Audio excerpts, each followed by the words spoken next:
अस्सलाम वालेकुम जी। शफीक अवान, खालिद क़य्यूम और सलमान आबिद के साथ मैं हूँ इसाराना और प्रोग्राम खबर की खबर में आपको खुशामदीद कहता हूँ। और हमारी दुआ है कि अल्लाह ताला आज का दिन आपके लिए बेशुमार अच्छी खबरें लेके आए, खैर व बरकत आप पे अल्लाह ताला की हो और पाकिस्तान के लिए ढेरों बेहतर और अच्छी खबरें लेके आए। आज के अखबारात ने किस तरह देखा इशूज़ को, किस तरह हाईलाइट किया, एक नज़र डालते हैं पैकेज पे। वफाकी काबीना का तारीखी इकदाम, फौजदारी केस का फैसला 9 माह में लाजमी करार दे दिया। वजीर आजम के तनख्वाहदार तबके के लिए घर बनाने के इकदाम पर जोर। और दुनिया भर में कश्मीरियों का आज यौम सियाह मनाना तमाम कौमी अखबारात ने फ्रंट पेजेस पर डिस्प्ले किया है। रोजनामा नवाई वक्त की सुर्खी के अल्फाज है, बहरीनी वली अहद का फोन, अनारकली धमाके की मजम्मत, करप्शन करने वाले मुल्क से फरार, हुकूमत ने बेहतरीन इकदाम किए, वजीर आजम इमरान खान। रोजनामा दुनिया की सुर्खी वजीर आजम के बयान से मुतालिक है, अब तनख्वाहदार तबका भी बैंक कर्जे से घर खरीद सकेगा, वजीर आजम इमरान खान। रोजनामा जंग ने वफाकी काबीना के फैसलों को अहमियत दी, फौजदारी केस का फैसला 9 माह में लाजमी, काबीना ने मंजूरी दे दी। रोजनामा एक्सप्रेस ने वफाकी वजीर इत्तलात और नशरियात के बयान को सुर्खी के तौर पर लिया। पाकिस्तान का दर्जा माली करप्शन नहीं, कानून की हुक्मरानी न होने से गिरा, चौधरी फवाद हुसैन।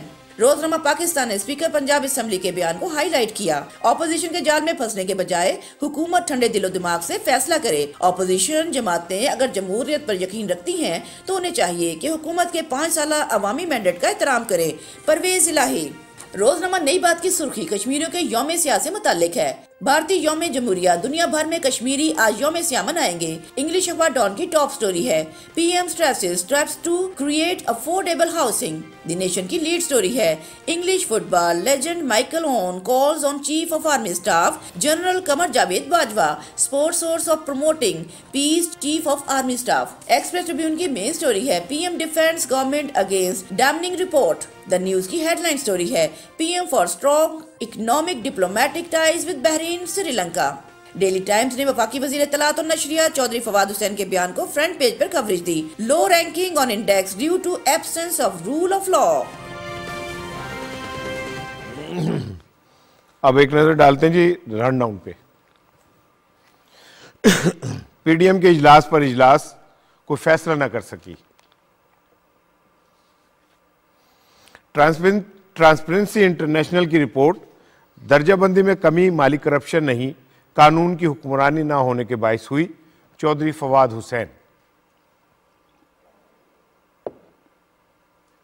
शहबाज शरीफ ने धेले की नहीं अरबों की करप्शन की, फरूख हबीब। दुनिया और जियो को फेक न्यूज पर पैमरा के नोटिस।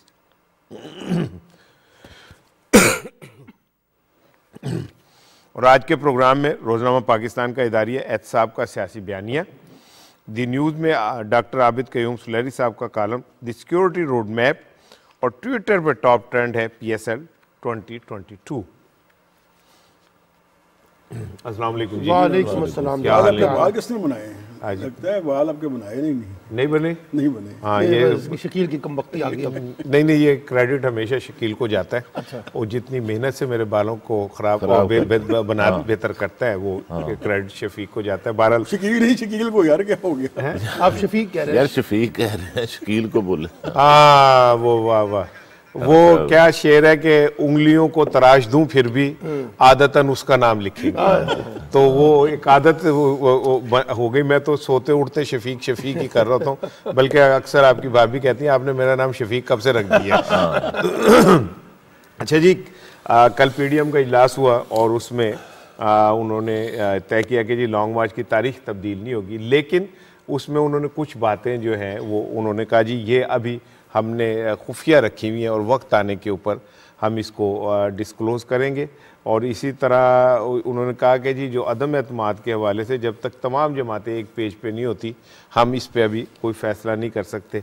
एक सब तारीख पे तारीख आप जुमला कहते होते हैं, ये तारीख पे तारीख, लेकिन वो कहते हैं 23 मार्च को लॉन्ग मार्च तो हम करेंगे। बिल्कुल। इसमें देखें जो बात अभी सामने नहीं ना, जो नईम अशरफ भट्ट ने भी रिपोर्ट किया, अमीर वसीम डॉन मुन्ना ने भी रिपोर्ट किया है कि ये अपना जब इजलास में कुछ लोगों ने सवाल उठाया कि अगर आप कह रहे हैं कि हम इदारों से बना के रखनी है, तो जो 23 मार्च को परेड होगी वो तो फौजी परेड होगी, तो आप क्यों इदारों से टकराव चाहते हैं? तो इस पर भी कुछ सोचें। इस पर लंदन वाले बोले नहीं ये यही होगा, यही तारीख है, लेकिन जो खबरें आई हैं उस पर हुआ कि इसका वेन्यू शायद वो चेंज कर दें। क्यों मौलाना फजल रहमान साहब को सलमान साहब अक्सर कहते हैं उनको क्या बच्चे को जो पैदा होता है क्या देते हैं, उनको गुट्टी मिल गई है, उनको गुट्टी मिल गई है केपी में। और शहबाज शरीफ साहब तो सबसे पहले जनाब वो हैं अलमबरदार इसके मुफाहमत के, तो लग ये रहा है कि ये इसका वेन्यू चेंज हो जाए। 23 मार्च जिद उनकी, वो तारीख पे तारीख वो कहेंगे रोज़ तमाशा बन जाएगा, तारीख पे तारीख तो है। पर उसमें ना आदम एतमाद की बात है। अख्तर मैंगल ने कहा यार 2 साल हो गए, अब कुछ कर दें आप, रोज़ हमें अपने ट्रक की बत्ती से लगाया हुआ है। तो बासित साहब ने कहा कि हमें आदम एतमाद के लिए 172 वोट चाहिए, हमारे पास वो वोट नहीं, इसलिए हम प्राइम मिनिस्टर के खिलाफ या किसी भी खिलाफ भी आदम एतमाद पर नहीं जा सकते जब तक हमें रिकॉर्ड नंबर ना मिले। तो फिर अपना उन्होंने कहा, मैंगल साहब ने कहा कि फिर आप ये सब ये क्यों कर रहे हैं, ये क्या खेल है, फिर हमें आप क्या कर रहे हैं, कभी कुछ कभी कुछ कभी कुछ, तो उस पर कुछ आप आगे बढ़ें। लेकिन ज़ाहिर है उनके पल्ले कुछ हो तो फिर ना, अब ये है कि ना ये कोई फैसला नहीं कर सकी। वो पहले बात कर चुके हैं, इजलास होता है उसमें फैसला होता है कि अगला इजलास कब करना है। अब ये अगले इजलास तक बात चल गई, अगले इजलास में वो जो कुछ चीज़ें खुफिया रखी हुई हैं, ये उन्होंने मकाम नहीं बताना कि धरने का या लॉन्ग मार्च का उनकी डेस्टिनेशन क्या होगी। और फिर बासित साहब ने कहा कि भाई ये जो है ना, एक सवाल के जवाब है साफ़ी के कि जो हमारा जो धरना है ना, ये जो लॉन्ग मार्च है ये इनडेफिनेट पीरियड के लिए नहीं है, बिल्कुल सिर्फ जाएंगे और जाके हो के आ जाएंगे। फजल रहमान साहब जी मैं धरना दूंगा जब तक हुकूमत नहीं जाती। बिलावल साहब, अब देखें ना बच्चे गैर सियासी होते हैं, लेकिन ज़ाहिर है सियासी पार्टी को उन्हें क़यादत मिल गई है। तो आपका जो मेन अपना जो कोर्स है, जो अपना PDM, वो कह रहा है कि हम ज़्यादा अरसे नहीं बैठना, और बिलावल साहब मैंने बैठना है। बिलावल साहब ना चक्कर लगा के आ जाएंगे, बस ये दिखाना है लोगों को हम आ गए हैं। ना वो लॉन्ग मार्च अपना PTI की तरह लंबा होगा, ना सिट इन लंबा होगा, और ऐन मुमकिन है जो अब तक खबरें आ रही हैं उसका वेन्यू भी चेंज हो जाए, वेन्यू PD हो जाए, कुछ और जगह हो जाए। लेकिन ये है कि ना बस उन्होंने जिद बना ली कि उन्होंने लॉन्ग मार्च करना है, तो करें भाई, अपना लोगों को दिखाएं तो जाके। अच्छा, लेकिन जो उसके रिजल्ट है ना, इजलास में वो तय नहीं कर पाए कि हम क्या करेंगे, हमें लंबा सिटिंग करना है, क्या करना है, हमारा वेन्यू क्या होगा। यार ये क्या है कि खुफिया फिल्म है क्या है कि एंड वो कौन सा एक प्रोग्राम होता है कि भाई हम एंड पे पता चलेगा, एंड पे होता है कुछ नहीं होता। बिल्कुल ठीक है। आप अगर आपको प्लान कर रहे हैं बताएं आपका क्या प्लान है। अजीब ये खुफिया लॉन्ग मार्च होगा, खुफिया होगा। सलमान, खुफिया लॉन्ग मार्च होगा या नहीं होगा, या ये लॉन्ग मार्च जो है एक जिसे कहते हैं सिंबॉलिक लॉन्ग मार्च होगा, क्योंकि पिछले कुछ अरसे में इन्होंने महंगाई के ख़िलाफ़ हड़ताल करके, महंगाई के ख़िलाफ़ मार्च करके और कुछ छोटे मोटे जलसे करके अपनी स्ट्रेंथ तो देख लिए कि ये कहाँ पे खड़े हुए। देखिए सार साहब, कल के PDM के इजलास के बाद और पीपल्स पार्टी के रोमांटिक किस्म के वो जो ट्रैक्टर मार्च थे, उसके बाद अंदाज़ा हो चुका है कि इसके अंदर कितनी सलाहियत है और ये कितनी बड़ी तहरीक पैदा करने के लिए तैयार है, यानी जहनी तौर पे भी तैयार नहीं है। मैं आपको बताऊं, कल PDM के इजलास के हवाले से जो इन्होंने रुदात सुनाई है, एक नुक्ता वहाँ पे डिस्कस हुआ कि ये बताइए ये जो हम तहरीक एतमाद पेश करने लगे हैं, क्या इस्टेब्लिशमेंट हमारे साथ है? तो उन्होंने कहा नहीं, इस तरह की कोई बात नहीं। उन्होंने कहा अगर नहीं है तो फिर हम ये क्यों पंगा ले रहे हैं, क्योंकि ये तो इस्टेब्लिशमेंट की हमायत के बगैर तो कामयाब नहीं हो सकती, जिस पर इन्होंने कहा, खाकान अब्बासी ने कहा कि हमारे तो पूरे मेंबर भी नहीं है। तो उन्होंने कहा जी पहले ये तो तय कर ले कि आपके पास इस्टेब्लिशमेंट आपके साथ है भी या नहीं है, क्योंकि आप तो हमें ये तासुर देते रहे कि इस्टेब्लिशमेंट इमरान खान से नाराज हो गई है और वो उनका साथ छोड़ गई है। आप कह रहे हैं कि नहीं, ऐसी तो कोई बात नहीं है यहाँ पर, तो फिर हमें क्यों बेवकूफ़ बनाया जा रहा है? जो भी इन्होंने कहा, मैंगल ने कहा कि पिछले 2 साल से आप हमें इसके ट्रक की बत्ती के पीछे लगाया हुआ है। कभी तहरीक एतमाद की बात करते हैं, कभी लॉन्ग मार्च की बात करते हैं, कभी एहतजाज की बात करते हैं, और फिर हमने तो देखा था, मतलब छोड़े ज़रा, जो मुस्लिम लीग नून का गढ़ है लाहौर, वहां से जो महंगाई मार्च हुआ था शफीक साहब, उसी को अंदाजा लगा लीजिए, 2000-1500 बंदे जो है पूरी मुस्लिम लीग लाहौर से निकालने में कामयाब हुई थी। उसमें ख्वाजा साद रफीक भी थे, सरदार याद सादिक साहब भी थे, राना सनाउल्ला भी थे। सवाल ये है, मैं बार बार ये कहता हूँ कि अगर लोगों को हुकूमत से नाराज़गी है और वो समझते हैं कि महंगाई बढ़ी है, उनको लगता है कि माशी सूरत हाल ठीक नहीं है, तो इसका मतलब ये नहीं है कि लोग जो है धड़ाधड़ जो है ना वो जौक दर जौक जो है वो अपोजिशन की तरफ या जरदारी साहब की तरफ या बिलावल की तरफ या नवाज शरीफ की तरफ देख रहे हैं और उन्हें कोई मसीहा समझने की कोशिश कर रहे हैं, क्योंकि उनको ये पता है कि ये जो सारी तबाही आई है वो इन हुक्मरानों तबकात ने भी तो पैदा की है ना, एक बात। फिर आप ये देखिए कि PDM जो है अब इस वक्त उनकी खेल की रुदाद इतनी खौफनाक हो चुकी है कि उसमें 3 तरह के जो मुख्तलिफ बयानिए हैं, यानी नवाज शरीफ और मरियम नवाज, फिर शहबाज शरीफ साहब, फिर फजलुर रहमान साहब, और बीच में शटल कॉक बनी हुई है छोटी पार्टियां। जिनके पास कोई उस तरह की है नहीं। और कल मैंगल साहब ने तो काफी रिएक्ट किया, आपने देखा, उन्होंने कहा कि भाई आप ये क्या कर रहे हैं, हमें दो जमातों ने यरगमाल बनाया हुआ है, हम आगे बढ़ना चाहते हैं, आप हमें पीछे की तरफ ले जाते हैं, आप खुद अभी तक क्लियर नहीं है कि करना क्या है और आप हमें यहाँ पे डिक्टेट कर रहे हैं कि जी इस तरह से करना चाहिए। तो पहले खुद तो क्लैरिटी ले लें, फिर हम बाद में लोगों को क्लैरिटी देंगे। तो ये जो पीडीएम का इजलास है जिसको आपने खुफिया बातें की हैं, और इन्होंने भी कहा कि खुफिया, बस ये खुफिया ही रहेगा, क्योंकि इस खुफिया के अंदर से अगर कुछ होता और उसमें कोई वजन होता, उसका कोई कंटेंट होता, उसमें कोई जान होती, तो वो हमें नजर आ रही होती। अब आप मुझे बताइए ना, पीपल्स पार्टी 27 को करना चाहती है, ये 23 मार्च को करना चाहते हैं। आप इस मुल्क का एनवायरनमेंट देखें पॉलिटिकल, क्या आपको लग रहा है कि कोई बड़ी तहरीक पैदा करने की कोशिश की जा रही है अपोजिशन की? कहीं कोई मोबिलाइजेशन आपको नजर आ रही है? कहीं कोई लोग, बल्कि जो चीज नजर आ रही है वो नजर ये आ रही है कि ये लोग धोखा दे रहे हैं अपने आप को भी और कौम को भी और अपनी जमातों को भी। कोई किसी किस्म का पोटेंशियल इस वक्त कोई बड़ी तहरीक पैदा करने का नहीं है। कोशिश एक ही है, किसी तरीके से सर हम एहतसाब के अमल से बचें और किसी तरीके से 2023 के इंतखाबात में जो बार बार हम कहते हैं उसमें से हमें हिस्सेदार बनाया जाए। बिल्कुल ठीक है खालिद साहब। कल ये बात तो क्लियर हो गई, पीडीएम ने कर ली कि जी अदम एतमाद नहीं आएगी क्योंकि वो इस पोजीशन में ही नहीं है, ये बात तो क्लियर हो चुकी है ना। तो अब आप समझते हैं कि ये जो सब कुछ हो रहा है, अखबारात का पेट भी तो भरना है, मीडिया का पेट भी तो भरना है, अपनी बका के लिए कुछ ना कुछ तो करना है ना। राणा साहब, मैं तो समझता हूँ कि आज जो अखबारात हैं उनका पेट भी जो है पीडीएम के फैसलों से नहीं भरा गया। और आपने देखा कि मैंने तो तमाम अखबारात इंग्लिश और उर्दू आपके साथ देखे हैं, तो आज अखबारात ने भी उनको सीरियस नहीं लिया क्योंकि उन्होंने खुद कोई सीरियस फैसला नहीं किया।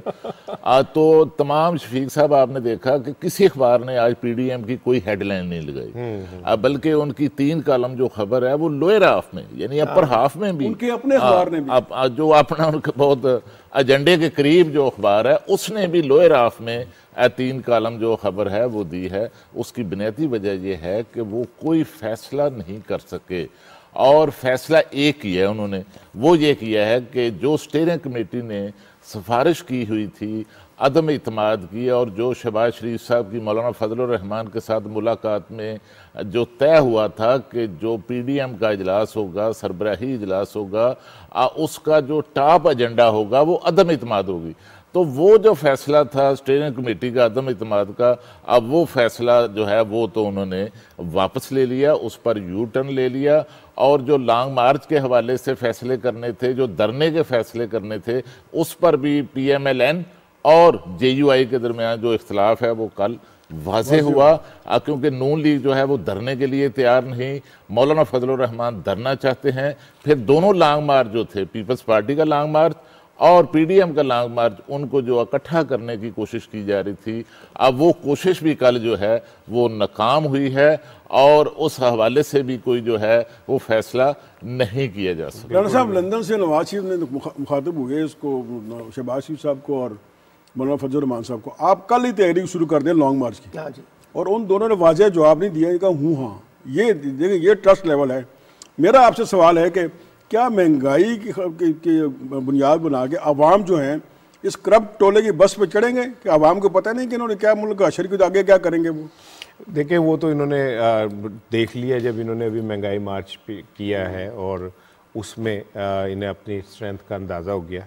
कल के इजलास की एक दिलचस्प बात यह हुई कि शाह वैस नूरानी साहब इजलास में बहुत ऊंचा बोले और उन्होंने कहा कि फजलुर रहमान साहब को कहा कि आप एक्चुअली अब अंदर खाते हुकूमत को सपोर्ट कर रहे हैं और आप जान के इस तरह की चीज़ें कर रहे हैं जिससे हुकूमत स्ट्रेंथन तो, और वो इजलास छोड़ के चले गए जो शाह वैस नूरानी थे। फिर आप मैंगल साहब की बता रहे हैं। अब जो अंदर जितनी भी जमातें हैं ना शफीक साहब, वो सब इस बात को समझ गई हैं कि फजलुर रहमान साहब भी सिर्फ अपनी सियासी दुकान चमकाने के लिए और वो रखने के लिए उन्हें 3-4 लोगों की ज़रूरत होती है जिससे दुकान भरी भरी लगे। अब असल जो गेम है वो है लंदन ग्रुप की और यहाँ की। लंदन ग्रुप ये चाहता है कि खेडांगे ना खिडावांगे विच पसूड़ी पावांगे, कि हमारा तो अब कुछ बन नहीं रहा तो हम किसी का भी ना बनने दें। अब देखें 23 March is a very serious day in Pakistan history, तो हम उस दिन को भी अगर कंट्रोवर्शियल कर देते हैं और उसके बाद 25 को मेरा ख्याल OIC का इजलास है वहाँ पे, और ये पाकिस्तान के लिए एक बहुत बड़े एजाज़ की बात है कि पाकिस्तान विदिन 2 और 3 मंथ्स 2 दफ़ा OIC का इजलास जो है वो बुला रहा है। 40 साल बाद ऐसा हुआ है। इस वो मौके पे ये क्रिटिकल मौका है पाकिस्तान के लिए। इस्लामाबाद इस वक्त एक हाई प्रोफाइल किस्म का शहर है जहाँ पे बहुत सारे मामलात जो है वो हो रहे हैं। ऐसे में वहाँ पे इस तरह की डिस्ट्रक्शन पैदा करना किसी तरह भी पाकिस्तान के मुफाद में नहीं। आपका अगर आपने कोई सियासी पॉइंट स्कोरिंग करनी है, आप मीनार पाकिस्तान में आ जाएं, आके जलसा कर लें, सिटिंग दे दें, आप यहाँ पे प्रोटेस्ट कर दें, कुछ भी कर दें। लेकिन मैं ज़ाती तौर पे ये समझता हूँ कि अगर आप पाकिस्तान के साथ मुखलिस हैं तो इस्लामाबाद को कुछ दिनों के लिए बख्श दें। लेकिन चूँकि नवाज शरीफ साहब का अलमिया ये है कि वो इतनी बुरी तरह से बदला लेने के मूड में है कि उनके लिए ना पाकिस्तान का ये वाला मुफाद, ना पाकिस्तान का तशख्खुस कोई मैटर ही नहीं करता।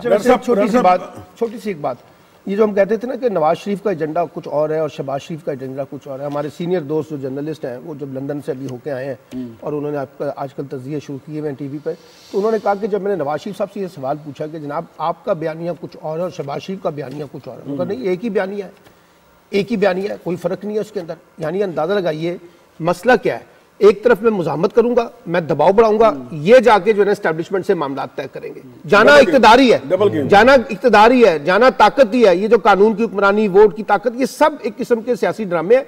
एक्चुअली उन्होंने खुद कहा कि हमारे बयानिए में कोई फर्क नहीं है दोनों भाइयों में, और जाना हमारा इक़्तिदार हमारी मंजिल है। 23 मार्च की डेट क्यों रखी गई? बड़ा आपने छोटी पार्टियों में ले दे की कि आप हमें रोज एक नई तारीख दे देते हैं, तो ये माजरा क्या है? ये ना उन्होंने कहा कि एक साहब ने कहा कि हमें यकीन है कि मंगल साहब ने कहा कि ये डेट भी चेंज हो जाएगी एन वक्त पे आप कह देंगे कि भाई ये क्योंकि सिक्योरिटी के मसाइल हैं ये है। फिर उन्होंने कहा आगे बलदियाती इंतखाबात आ रहे हैं मार्च में। फिर उन्होंने कहा मुस्लिम लीग ने ये कहना है कि भाई बलदियाती इंतखाबात आ रहे हैं, हमारे लोग, उसके बाद रमज़ान आ जाएगा। तो ये आपस में क्लियर नहीं थे, बिल्कुल। ये शर्मा शर्मी उन्होंने कहा 23। फिर उन्होंने कहा वेन्यू क्या होगा, फिर बोले कि क्या, एक और पार्टी के साहब बोले कि आप वेन्यू अब क्या इस्लामाबाद होगा। एक तरफ आप कहते हैं कि हम जब एम्पायर की उंगली देखेंगे किस तरफ है, एक तरफ एम्पायर की उंगली की बात करते हैं, फिर उन्हें चैलेंज करने जा रहे हैं। इस्लामाबाद में 23 मार्च को परेड होगी तो उसमें वहाँ किसके अंडर होगा, किसके अंडर कंट्रोल होगा? फिर आपने बताया कि OIC का इजलास भी हो रहा है, तो उन्होंने कहा कि आप लिख लें कि ये तारीख भी चेंज करेंगे, वेन्यू भी चेंज करेंगे। ऐसे ही है। उस पर अब्बासी साहब ने कहा नहीं जी ये अपना वो हम खुफिया रखेंगे। क्या खुफिया रखेंगे, क्या करेंगे, क्या नहीं करेंगे? खुफिया देखे ना, वो जो आप कह रहे हैं कि शहबाज शरीफ साहब और नवाज शरीफ साहब एक ही हैं। वो एक दौर में कैफी साहब के भाई थे अनायत हुसैन भट्टी साहब, तो कैफी साहब का इंटरव्यू था तो उनका जी आपका पसंदीदा गुलकार कौन है, तो उनका जी अनायत हुसैन भट्टी भाईजान। तो भाईजान उनका जी आपका पसंदीदा मौसीकार कौन है, उन्होंने कहा भाईजान। फिर उनका जी अच्छा ये बताएं कि फिल्म साज आपका कौन है, उन्होंने कहा भाईजान। वो चौथा करने लगा यार उनका को तुसी 20 सवाल भी पूछोगे तो भाईजान ही निकलेंगे। तो बात ये है कि ये भाईजान जो है ये तो चल रहा है, लेकिन कौमी मुफाद जो है वो भी तो कहीं मैटर कर रहा होता है ना। आप हमें जैसे हमने पहले कहा है कि भाई आप करें, बिल्कुल करें, सियासी हक है आपका, लेकिन आप ये देखें कि 23 मार्च वाले दिन पूरी कौम की नजर इस्लामाबाद में होती है और आप उस दिन को कंट्रोवर्शियल कर रहे हैं। मौलाना फजल रहमान साहब तो पहले भी बहुत दफा बागियाना बयानात दे चुके हैं। उन्होंने तो यहाँ तक कह दिया कि हम ये यौम आज़ादी को ही नहीं मनाते और हम जो हैं वो इसके उस दिन यूँ कर देंगे, यूँ कर देंगे। उनकी JUI जो इंडिया की है वो पाकिस्तान के हवाले से जो कुछ कह रही होती है वो हम यहाँ पे ऑनर भी नहीं कर सकते, जो कुछ पाकिस्तान के लिए वो हर्जत सराई कर रहे होते हैं। राना साहब मेरा ख्याल है कि PDM के पास है अफरादी कुव्वत नहीं है, अवाम नहीं है, तो 23 मार्च को जो अवाम 23 मार्च को इकट्ठे होंगे उधर होगा तो उसी को अपने उसमें खाते में डाल लेंगे लोग, हमारे लिए निकले। बिल्कुल। अच्छा खालिद साहब, कल ट्रांसपेरेंसी इंटरनेशनल की रिपोर्ट आई और बड़ी ले दे उस पर हुई।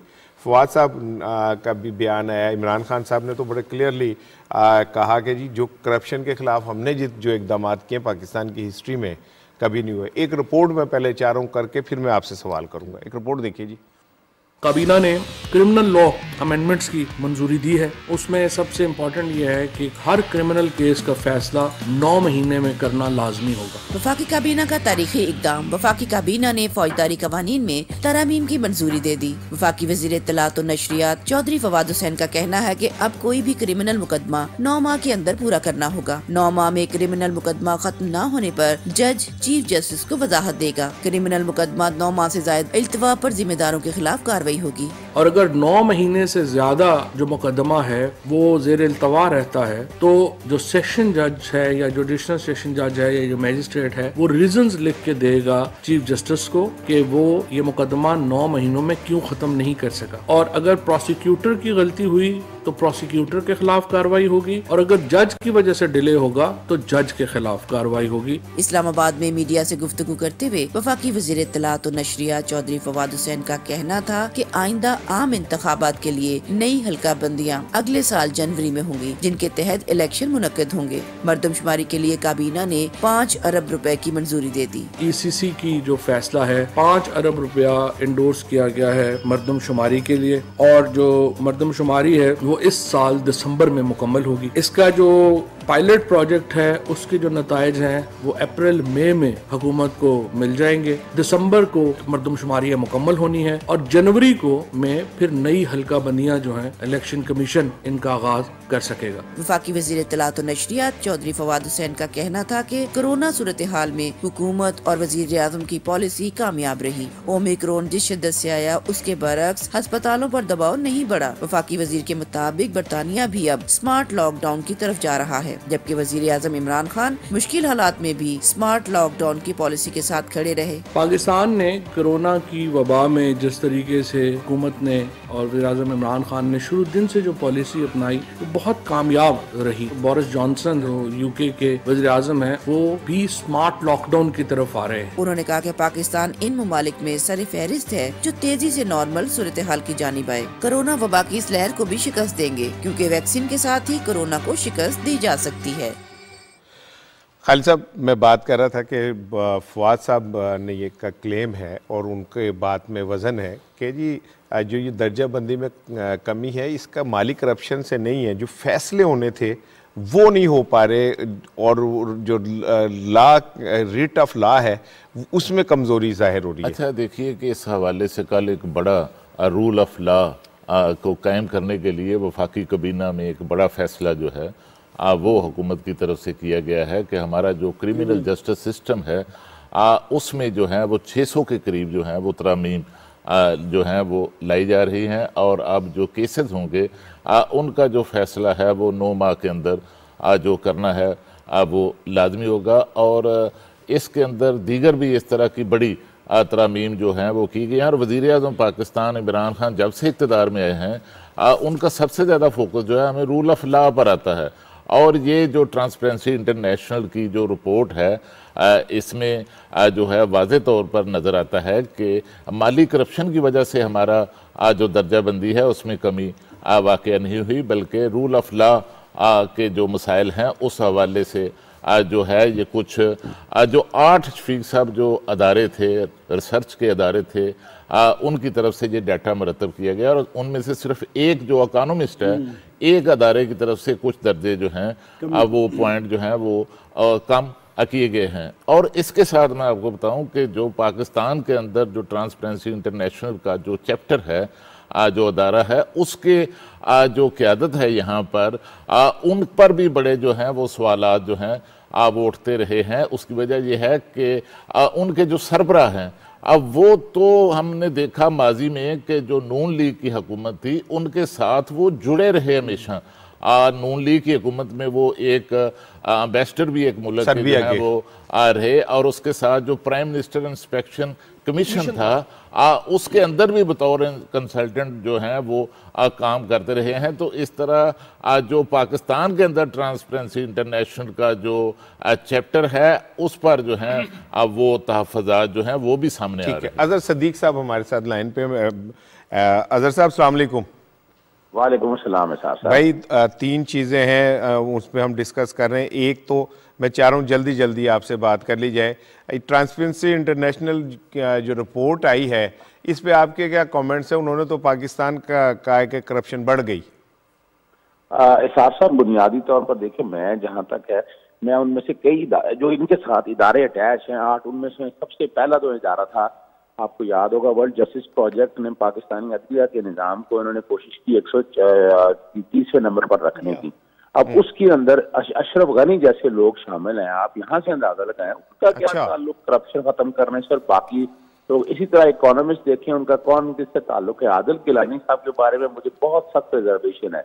मैं अगर मान बताऊं, मुझे तब मजा आता है कि आप ये बैठकर बताएं कि करप्शन कौन सी जगह, कौन सा केस, अभी तक तो एक केस मौजूदा करप्शन का किसी भी गवर्नमेंट, इस गवर्नमेंट के अगेंस्ट को करप्शन का केस ना नैब में गया, ना किसी हवाले से आया है। बातें जरूर करते रहे अपोजिशन के, जनाब अपोजिशन करप्शन बढ़ गई है। भाई बताएं, आप लोगों के खिलाफ तो करप्शन के चार्जेस हैं, केसेस 2 केसों में सजा हो चुकी है, बाकी मुख्तलिफ अदालतों में तकरीबन वजीर साहब का जो वजीर आजम है, शायद खान अब्बासी ले लें, उनके वज़रा ले लें, उन सबके खिलाफ चल रहे, आसिफ जरदारी साहब के अगेंस्ट, उनके अगेंस्ट केसेस करप्शन के चल रहे हैं। तो कोई डाउट नहीं है कि ये जो अगर देखा जाए, आई डोंट थिंक सो कि ये करप्शन का वो इंडिकेटर के हवाले से है। तो रूल ऑफ लॉ के कॉन्टेक्स्ट में अगर बात है, वो भी मैं समझता हूँ वो भी ज्यादती है।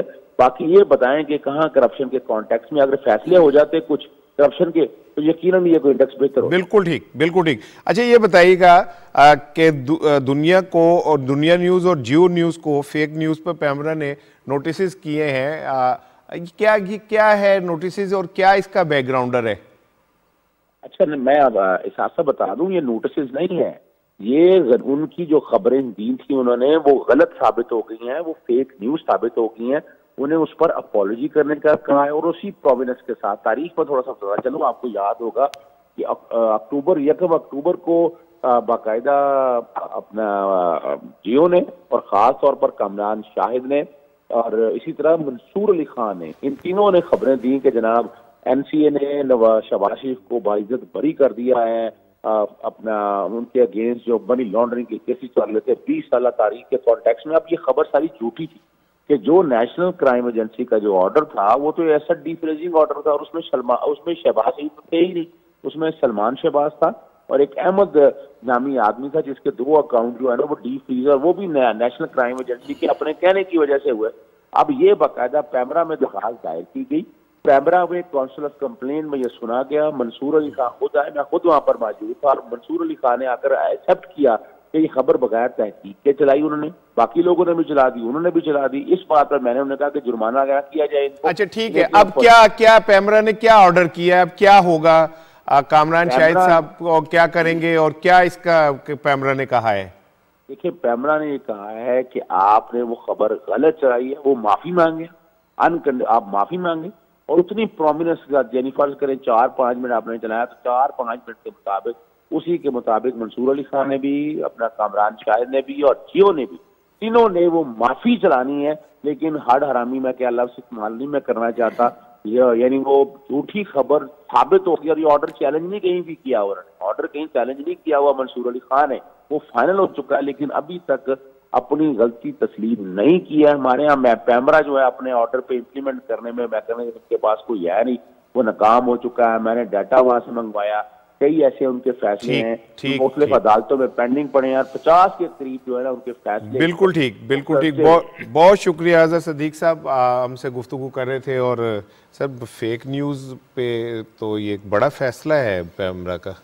देखें जी, बात वही है जो अभी अजहर साहब ने कही है कि क्या पैमरा अपने इस कानून पर अमल दरामद कर सकेगा? क्या ये लोग माफ़ी मांगेंगे? जैसे उन्होंने कहा कि मंसूर अली खान ने तो माफ़ी मांग ली, बाकी लोग माफ़ी नहीं मांग देंगे। और क्या ये सिर्फ एंकर माफ़ी मांगेंगे या इदारे भी माफ़ी मांगेंगे? इदारों के सरबराह भी माफ़ी मांगेंगे, वहाँ जो एडिटर इंस्टीट्यूशन है वो भी माफ़ी मांगेगा? देखिए, मैं ये फवाद चौधरी साहब बार बार एक बात करते हैं, जो फेक न्यूज़ है उसमें जब तक आप इन इदारों को अकाउंटेबल नहीं करेंगे, ये रोज़ाना की बुनियादों पे, हमने कल भी कहा था, ये इसी तरह की झूठी खबरें, और ये नहीं कि अनकॉन्शियसली, कॉन्शियसली बाकायदा शऊरी तौर पर ये तय करते हैं कि आज हमें किस तरह की खबर जारी करनी है, जिसको किसको फ़ायदा पहुँचाना है, किसको नुकसान पहुँचाना है।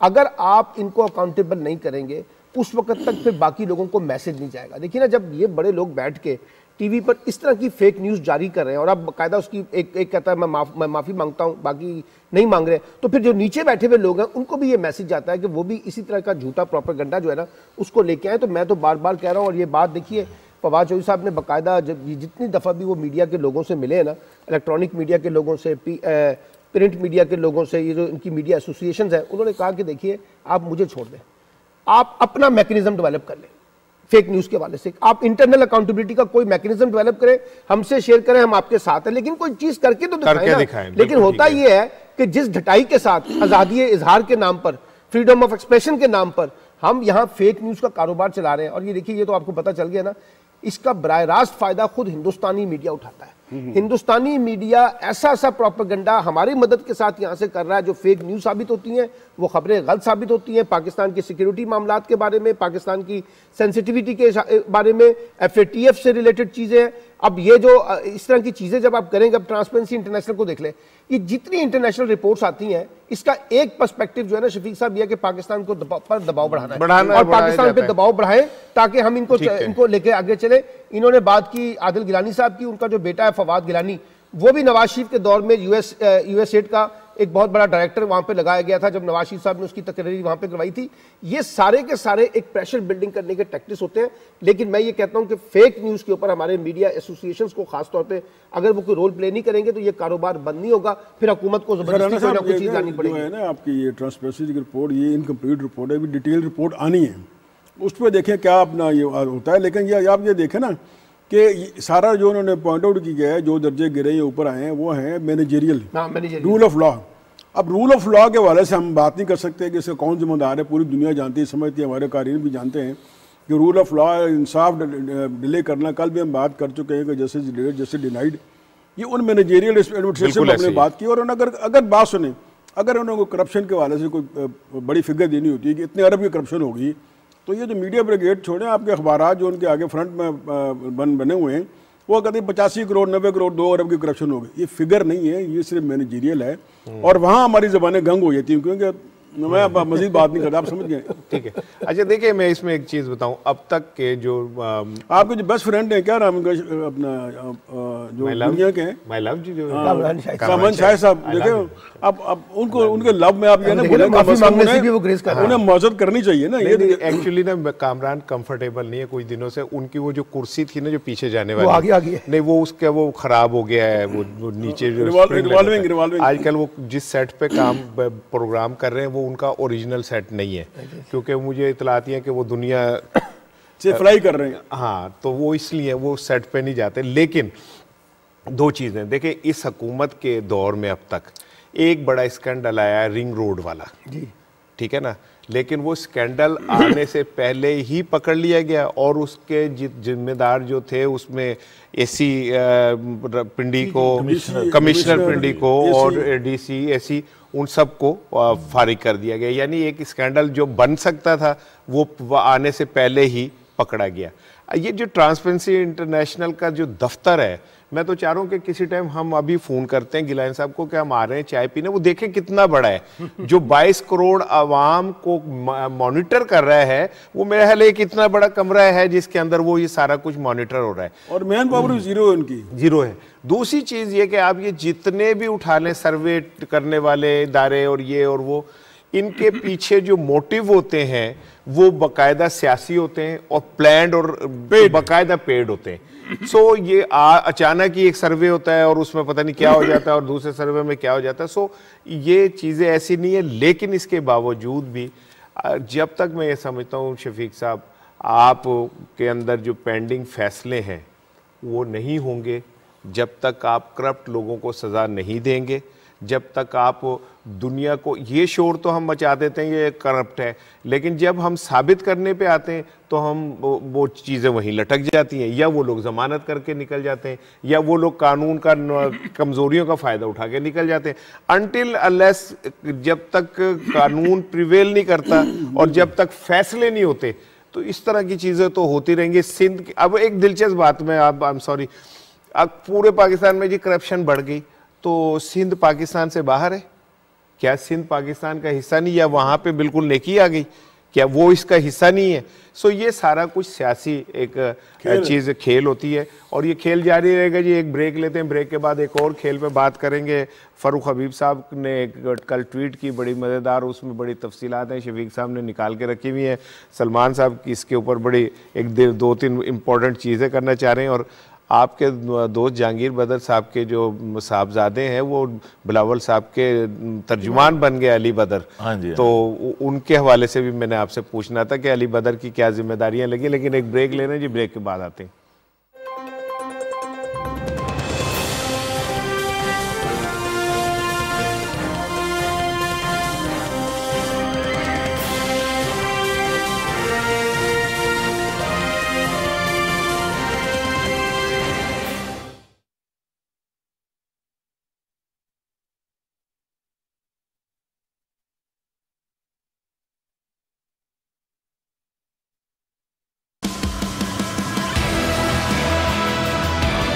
खेलों की दुनिया अब आप देखेंगे एक नए अंदाज में। चाहे बात हो क्रिकेट के बढ़ते जुनून की या फुटबॉल की दुनिया के जोश की, हम लाए हैं आपके लिए सब, तबसरों से लेकर खेल के उभरते हुए सितारों, खेलों में खवातीन के जमते हुए कदम, NBA, मोटर स्पोर्ट्स और दीगर खेलों पर गुफ्तगू, हार और जीत का हर जाविया हम लेके आए हैं आपके लिए। देखते रहिए स्पोर्ट्स 360 सिर्फ PTV न्यूज पर।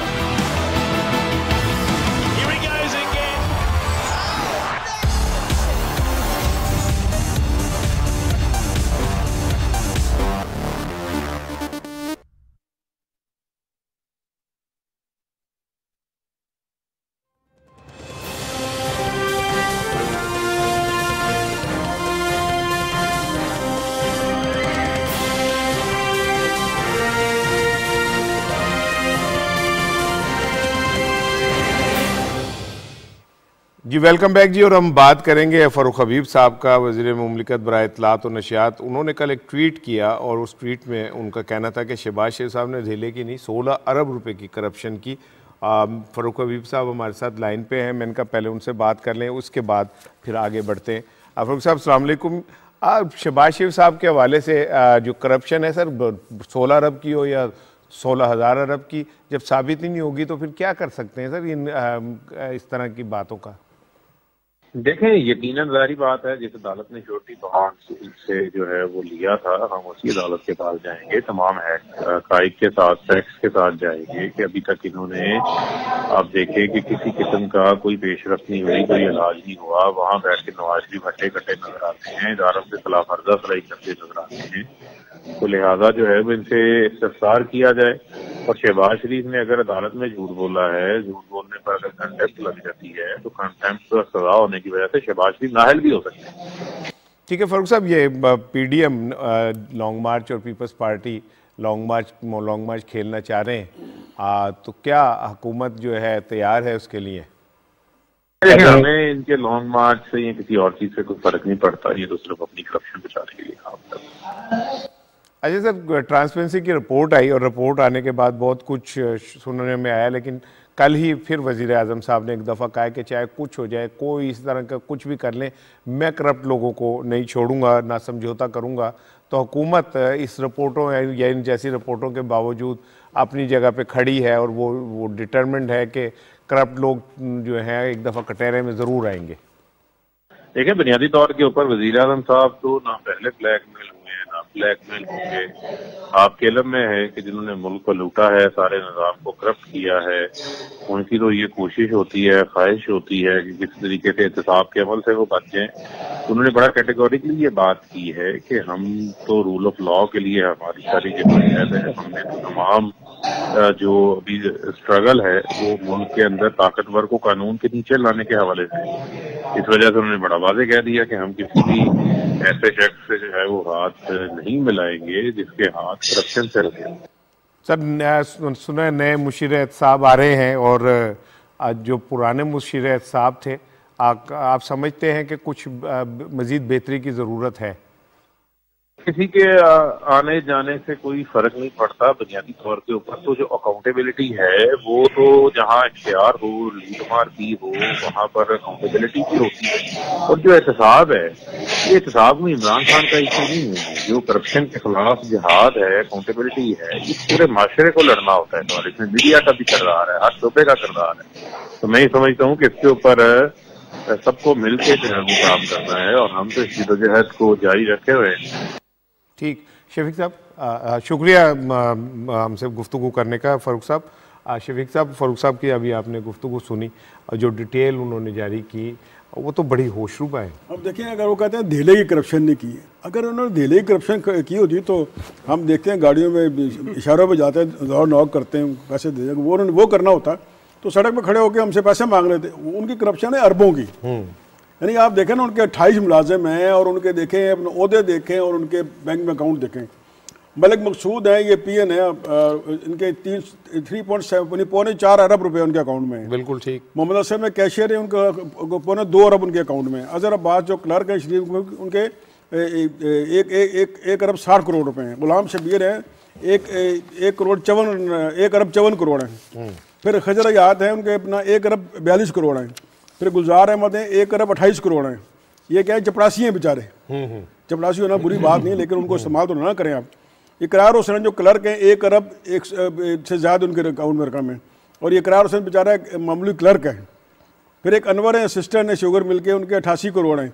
फिर यासीन साहब हैं गोदाम क्लर्क के 71 करोड़ उनके हैं। फिर तकोरुद्दीन असलम में 48 करोड़ हैं। जफ़र इकबाल अजम 52 करोड़ हैं।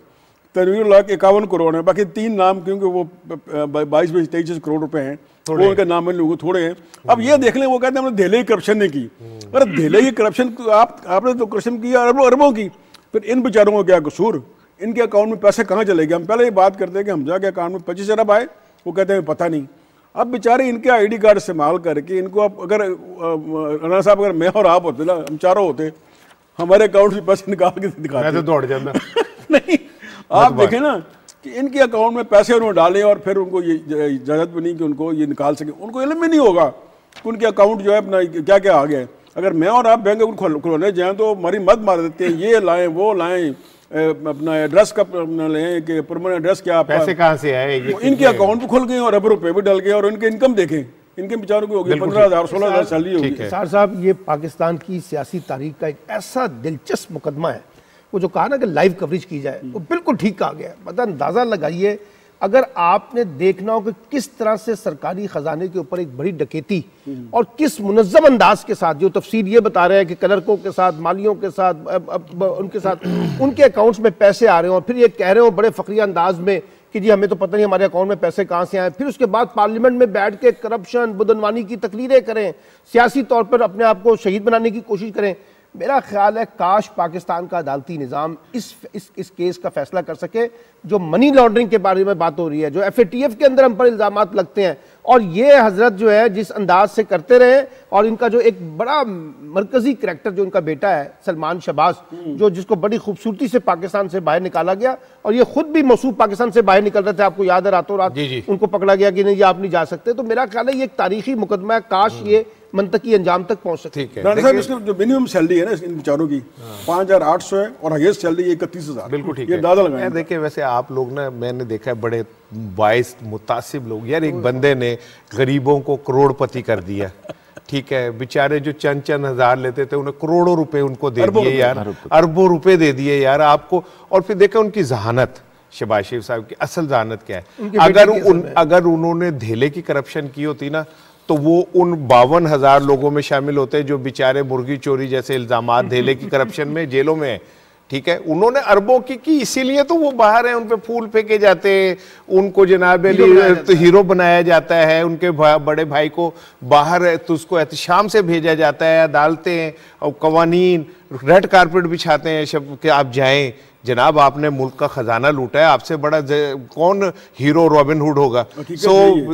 अगर वो धेले की करप्शन की होती तो वो उन 52,000 लोगों में से होते बेचारे जो पंजाब की जेलों में सड़ रहे होते, मर रहे होते। तो उनकी अजमत को सलाम तो बनता है। हम उनकी अजमत को सलाम पेश करते हैं, लेकिन वो जो गरीब लोग थे, कमज़ोर लोग थे, मुलाजम थे, अब वो सिर्फ चंद दिनों के लिए जो है अरबों रुपए उनके अकाउंट्स में रहे, वो अमीर रहे। ये 2008 में अकाउंट खोले गए उनके नाम पर, और उसके बाद 2018 में ये अकाउंट्स क्लोज कर दिए गए, वहां से पैसे जो है वो निकाल लिए गए। और मैं आपको बताऊं राणा साहब, ये 25 अरब रुपए के जो मनी लॉन्ड्रिंग के इल्जामात थे शहबाज शरीफ साहब और उनकी फैमिली पर थे, और उनमें से जो 16 अरब के जो इल्जामात हैं वो तो बाकायदा प्रूफ के साथ साबित हो चुके हैं, और अदालत में जो 63 सफ़े का जो चलान है वो भी पेश कर दिया गया है। और ये किसी सूरत नहीं चाहते कि ये केस जो है ये चले। ये जिस तरह हुकूमत के लिए टेस्ट केस था, उसलिए उसके बाद अब अदलिया के लिए भी ये टेस्ट केस होना चाहिए कि इसका फैसला जो है अब वो सामने आना चाहिए। बिल्कुल ठीक है। इन बंदों का ट्रायल हो रहा था, मैं 3-4 लोगों से मिला, मैंने कहा यार ये पैसे आपके अकाउंट होते हैं? उन्होंने कहा साਡਾ हाल देखो, कैंची चप्पल पहनी हुई थी उन्होंने, और बेचारा एक फटी अपना पुरानी शलवार के पीछे। तो यार आप अगर आपने इनके इतना इस्तेमाल किया है शहबाज शरीफ और साहब नवाज शरीफ साहब, तो इनकी माली हालत बेहतर बनाए ना। बिल्कुल ठीक है। अपना काम निकालिए, उन बेचारों को आपने दरबदर छोड़ दिया। कम से कम 2 महीने इंटरेस्ट ही उन पैसों का उन्हें दे दे तो उनकी जिंदगी बेहतर हो जाए। अच्छा सर, रोजनामा पाकिस्तान का आज का इदारिया एहतसाब का सियासी बयानिया, नसीम शाहिद साहब जो हैं अब माशाल्लाह वो रोज़ाना पाकिस्तान का इदारिया लिख रहे हैं और वो सीनियर वो हैं उस्ताद हैं मुल्तान के अंदर, प्रोफेसर हैं, बहुत पढ़े लिखे आदमी हैं। उनका कहना है कि पाकिस्तान में एहसाब का अमल जो है मुस्तकिल बुनियादों पर बहुत बड़ा चैलेंज है और हुकूमत का एहसाब पर समझौता न करने का ऐलान बड़ा वाज़ेह है, क्लियर है और माफिया के खिलाफ एहसाब इदारों की कमज़ोरी के मामला हैं। बड़ा अच्छा कम्प्रीहेंसिव इदारिया है। Short comments. जी जी राना साहब देखें, मैं इस पर जो इदारिया लिखा है मैं इस पर यकीन नहीं करता। सब बातें बातों का क्या, आप लिख कागज ज़ाया करते हैं, बोल के 2-2 घंटे या वक्त ज़ाया करते हैं। असल तो ये उस पर इम्प्लीमेंट को मेरा काम एक जैसा। असल में ये कि उसको देखो उनको सजा कौन देगा। बिल्कुल ठीक है, वो खुले फिर रहे हैं। आपने अभी थोड़ी देर पहले कहा कि वो तो बादशाह लोग हैं।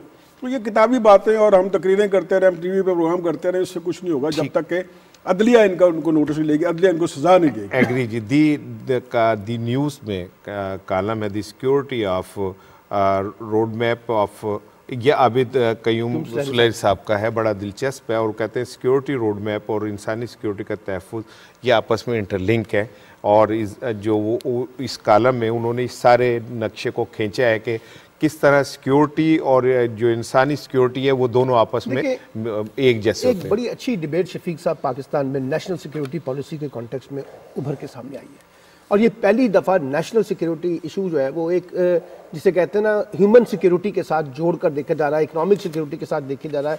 तो मैं समझता हूँ एक बड़ी डेवलपमेंट है जो डॉक्टर मोईद यूसुफ साहब की उसमें हुई है।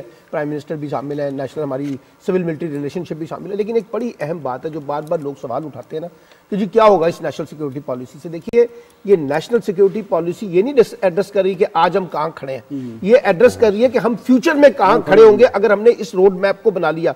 मिनॉरिटीज़ का इशूज़, वुमेन का इशूज़, यूथ का इशूज़, इसमें ट्रांसजेंडर के इश्यूज और फिर इकोनॉमिक सिक्योरिटी, फिर गवर्नेंस के कॉन्टेक्स्ट सारे के सारे, एजुकेशनल सिक्योरिटी। तो मुझे लगता है कि बड़ा जामे किस्म का आबिद कयूम सुलैरी साहब ने लिखा है कॉलम कि जो हमारा रोड मैप है वो बड़ा वाज़ेह है और हम बड़ी राइट डायरेक्शन के साथ आगे बढ़ने की कोशिश कर रहे हैं और नेशनल सिक्योरिटी पैराडाइम के कॉन्टेक्स्ट। नेशनल सिक्योरिटी के हवाले से जो डॉक्यूमेंट सामने आया है अभी वज़ीर आज़म ने उसे किया है, उसमें तो बड़ी कैटेगोरिकली बात क्लियर है कि अब हमारा फोकस आइंदा से जितना भी होगा वो मईशत के हवाले से होगा। देखिए ये जो नेशनल सिक्योरिटी पॉलिसी दी गई है इसकी जो बुनियाद है, बेस है, वो इकोनॉमिक सिक्योरिटी है। सबसे पहले हमारी इकोनॉमिक सिक्योरिटी होगी तो फिर इसके बाद जो है वो बाकी जो सिक्योरिटी है बाकी वो मुमकिन हो सकेगी। तो इसके हवाले से इस पॉलिसी में जो एक्शंस हैं राणा साहब, वो जो प्रायोरिटीज हैं उनका तयन कर दिया गया है और गाइडलाइंस जो हैं वो फ्राहम कर दी गई जिसकी रोशनी में हमारी जो आइंदा की जो सिक्योरिटी पॉलिसीज होंगी, खारजा पॉलिसीज होंगी, हमारी फूड सिक्योरिटी पॉलिसीज होंगी, हमारी ह्यूमन डेवलपमेंट की पॉलिसीज होगी, तमाम पॉलिसीज का जो महवर है अब वो इसमें गाइडलाइंस में दे दिया गया। ठीक, बहुत शुक्रिया सर। ये नेशनल सिक्योरिटी आ गया ना, हमारा अलमिया यह है कि आबिद साहब ने बड़ा शहर हासिल लिखा, जो हमारे मुख्तलिफ दोस्त कॉलमिस्ट हैं वो सिक्योरिटी को हमारा असला फौज पूरा नहीं पड़ जाएगी। नेशनल सिक्योरिटी कितना बड़ा प्रोग्राम है और ना मीडिया ने इसको इससे डिस्कस किया है। ठीक है, अब प्रोग्राम का वक्त खत्म हो रहा है जी और मेला सज गया है, सितारे ज़मीन पे उतर आए हैं, एक कहकशां तैयार है जो कल पूरी दुनिया को अपनी लपेट में लेगी। PSL 7 का जो है मेला अपनी पूरे अरूज पे है और गैर मुल्की खिलाड़ी जो हैं जैसे डेविड वैसा हैं, जॉन चार्ल्स हैं, एलेक्स हेल्स हैं, राइल्स रोसो हैं, क्रिस जॉर्डन हैं, कॉलन मेनरो हैं, ये लोग और बहुत सारे लोग आ गए हैं। दुनिया चौके छक्कों के लिए मुंतज़िर है और हम दुआगो हैं कि पाकिस्तान में इसी तरह के मेले सजते रहें, पाकिस्तान के ग्राउंड इसी तरह आबाद रहें। हमने ग्राउंड बंद होने के बावजूद ICC के ऊपर अपनी धाक बिठाई है, ग्राउंड खुल गए तो पूरी दुनिया हमें कहीं नहीं रोक पाएगी। एक बड़ा दिलचस्प सा प्रोमो है वो आपसे शेयर करूँगा और इजाज़त लूँगा, इंशाल्लाह कल आपसे मुलाकात होगी। ये प्रोमो देखिएगा।